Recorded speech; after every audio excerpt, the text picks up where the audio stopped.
Are your ulcerative colitis symptoms proving difficult to manage? Tremfya guselkumab can help you manage the cycle of UC symptoms. At 1 year, many patients taking Tremfya achieved clinical remission, and some patients also achieved endoscopic remission. Individual results may vary. Tremfya is a prescription medicine used to treat adults with moderately to severely active ulcerative colitis. Serious allergic reactions and increased risk of infections may occur.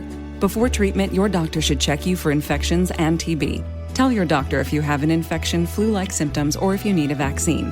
Ask your doctor if Tremfya can help you manage the cycle of UC symptoms. Call 1-800-526-7736 to learn more or visit tremfyaradio.com. Joining me now is an experienced attorney. He's not just experienced, folks. He's described as the toughest lawyer on Wall Street. He's been recognized by Benchmark Litigation as one of the country's top 100 trial lawyers and honored as a litigation trailblazer by the National Law Journal. Now, Mark, it doesn't get much better than that. And of course, I'm talking about Marc Kasowitz, and I want to welcome you, Mark, to the Judge Jeanine Tunnel to Towers Foundation show. You are a superstar, and we are thrilled to have you on the show. We had you on the show several months ago. It was in the spring, I believe, when these lunatics started preventing Jewish students from coming on campus. And Marc Kasowitz, you were one of the few who actually took the bull by the horns and said, I'm going to sue these people. Talk to me. What has gone on? What have you done? Sure. Thank you, Your Honor. It's an honor to be on your show. We brought actions under Title VI against NYU, Columbia, the University of Pennsylvania, and Harvard. And the purpose of those lawsuits, we brought them all in federal court, and the purpose of those lawsuits was to protect the rights of Jewish students on campus to be free from the harassment and the intimidation that was being, directed at them, especially in the aftermath of October 7th, 2023, after those horrendous attacks by Hamas. Mm-hmm. And so we just to fill it out, we brought those actions. They're powerful complaints that we filed, and we have now since then settled with NYU and with Harvard. And I can tell you, Your Honor, that NYU was the first one to settle.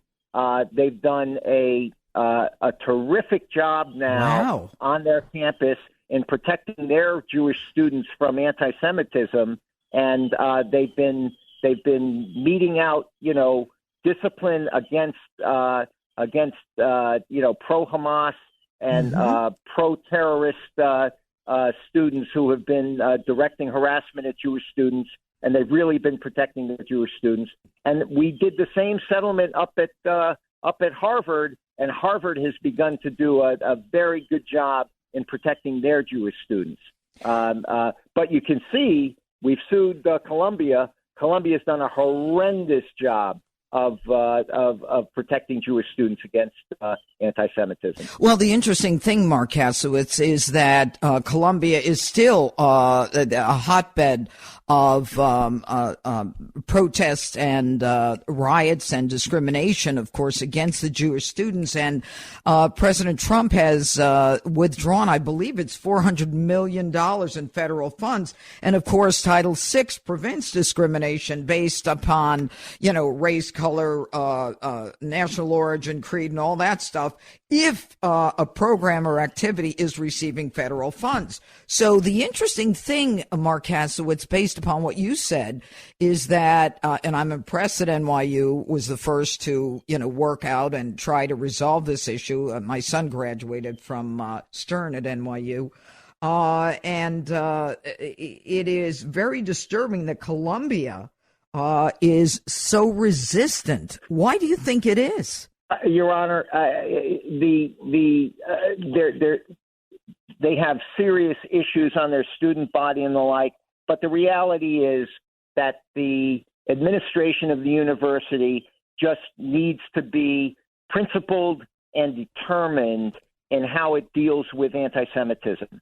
And at Columbia, so far, they just have not been. But how sad is this? I mean, I can't even speak, Mark.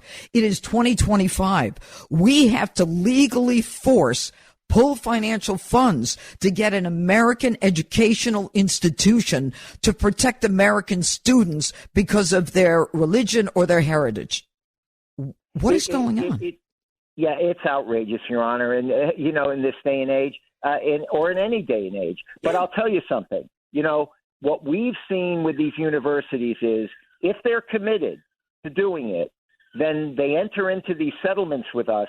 The settlement defines anti-Semitism under a definition and examples of the International Holocaust Remembrance Alliance definition and examples which say that it is anti-Semitic to attack the state of Israel and to seek the destruction of the state of Israel. Okay, so this river to the sea type stuff that's anti-Semitism.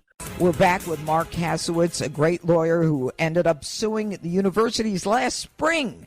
He was one of the first to make sure that Jewish students were able to get on campus. Now, Columbia today, they are saying that Columbia University in today's news expels some anti-Israel students who seized Hamilton Hall during last year's protest. Big of them, isn't it? You have to pull the money away to get them to remove these students who were involved in the seizure of Hamilton Hall. Now, the sad part is that this DA, this progressive DA, has made a decision not to go forward with the criminal charges that are trespass, burglary, harassment, intimidation, as well as possible kidnapping of the workers within Hamilton Hall. The DA, Alvin Bragg, the progressive pro-Soros DA, says, I'm not going to prosecute these people. And so now, 6 months later, the university says, if you're going to take our money away, we'll do something. Do you think that any parent should be sending their kid there, whether they're Jewish or not? I mean, why go to a hotbed where they can't even enforce or protect students?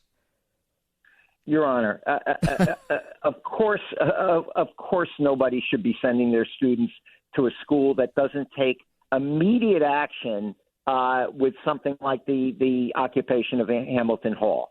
What should have happened there was very, very simple. As soon as that occupation happened, the police should have been sent in. The people who did the occupying should have been arrested. They should have been immediately expelled, not suspended, not a few of them suspended. They all should have been immediately expelled from the school, okay? And they should have been arrested. That's right. And subject to the criminal process. That's what should have happened. So there was a failure both by the administration of the university and by the district attorney of Manhattan. Interesting. I'm reading this morning, Marc Kasowitz, that Ilhan Omar's daughter is involved now in a fundraiser for the detained pro-Hamas activist Mahmoud Khalil, which I think is fascinating. That all of a sudden, you've got people who want to promote this Mahmoud Khalil, who has aligned himself with Hamas, a designated foreign terrorist organization, and not with the victims. And we still have an American that is I believe that Hamas still has, who hopefully will be coming home. A young man from New Jersey. It's a terrible state of affairs. But last thoughts, Marc Kasowitz? Well, sure. Your Honor, my last thoughts on this are that there's all this discussion about if you read the New York Times, there's all this discussion about about free speech on the Columbia campus and the like. This has nothing to do with free speech. This is support for terrorism. Okay. And one of the things that all these articles miss about this free speech issue is that Columbia University, like these other universities, are private universities, okay? The constitutional right of free speech does not, by its own terms, apply, okay? Interesting. Free speech applies in a public space, not in a private space. This is a private space. It's up to the university these universities should have a value of free speech, but when you have groups like they have on the Columbia campus, and I'm going to read you a quote, okay? I'm going to read you a quote from one of these pro-Hamas groups, that such as the one that this gentleman that you referred to belongs to. And the group, one of these pro-Hamas groups last year expressed support for armed resistance by Hamas, and they posted an essay online that called the October 7th onslaught a, quote, moral, military, and political victory, close quote. Yeah. What more do you need to know than that these demonstrators are expressing support for the murder and torture and rape and burning of innocent civilians, innocent Jewish civilians that happened on October 7th. You know, that's all you need to know. Mark, I can't agree with you more. The barbaric medieval nature of the massacre and the promotion of that massacre makes me question our humanity. That, you know, think about with the trades now. We've got this one young Jewish male from New Jersey that hopefully is going to be released. And we released 300, 400, 500, 600, 700 Hamas prisoners, and they're all alive and they're all healthy. And they're giving us bodies, and we're accepting that. You know, it infuriates me, Mark. It really does, that it is 2025 and we are still fighting about the rights of Jewish students who paid to go to class, and that we allow foreign students in this country who align themselves with Hamas, because they're not just anti-Israel, they're anti-American and they're anti-Western values, and they don't have a right to be here. And you're absolutely right. This is not about free speech. Anyway, Marc Kasowitz, if I ever get in trouble, I'm calling you. Well, thank you, Your Honor. It's been a privilege to be on your show. You're very kind. Marc Kasowitz, thanks so much for being with us.